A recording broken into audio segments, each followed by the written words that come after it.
সমর্থকরা তারা কিন্তু স্লোগান দিচ্ছেন।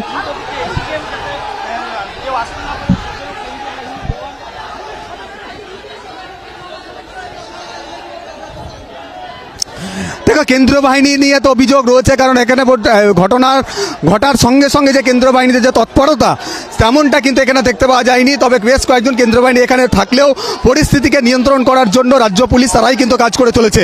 সেখানে রাজ্য পুলিশের অ্যাডিশনাল এসপি মুর্শিদাবাদ জেলা পুলিশ জেলার, তার নেতৃত্বে প্রচুর র্যাব রয়েছে, ডিএসপি রয়েছে, এবং অন্যদিকে বেশ কয়েকজন কেন্দ্রীয় বাহিনীর জওয়ান তারা কিন্তু কয়েকজন রয়েছেন। এবং সেই সঙ্গে আমরা দেখতে পাচ্ছি হুমায়ুন কবিরের যারা নিরাপত্তা রক্ষী তারাও উপস্থিত রয়েছেন। এবং এখানে এখনো পর্যন্ত তাদেরকে নিয়ন্ত্রণ করা এই এলাকার মানুষজনকে বা যারা তৃণমূলের বা হুমায়ুন কবিরের কর্মী সমর্থক কোনো পক্ষকেই কিন্তু এখনো পর্যন্তকে শান্ত করা যায়নি।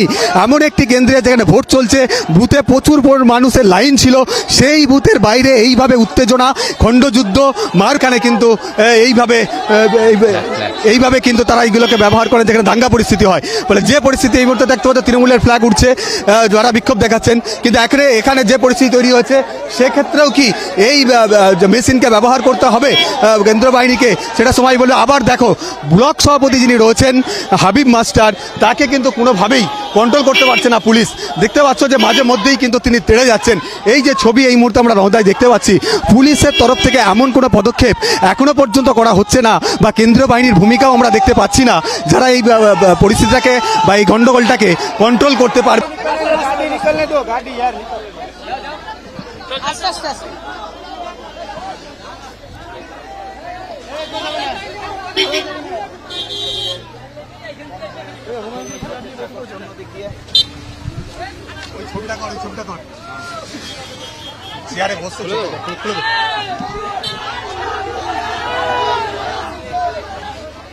করেছিস হয়েছে হয়েছে, এবার পেছনে দেখ, হয়েছে, এটা হলে পেছনে দেখ।